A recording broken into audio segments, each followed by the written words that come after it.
So we have the brake under vacuum right now. So this is pulling all the contaminants and water and air out of the brake. And we're gonna flex the brake just to make sure that everything flows out of there and into the chamber here. And then after that, we're gonna push resin into the brake.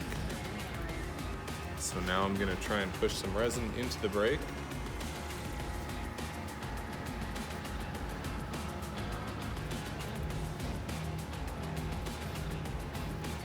Now we have it under pressure, pushing that resin into the brake. And we can work it again a bit just to make sure that it gets into every nook and cranny before finishing it up with hardener.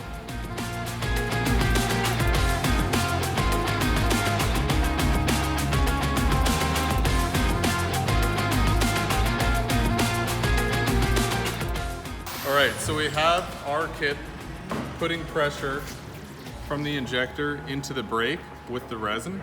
And one of the things that differentiates us is we cure that resin while it's still under pressure. So the UV light is curing that resin right now, whereas lots of other kits, you would pull the injector off and then cure that resin, which could create air pockets at the end of your cracks.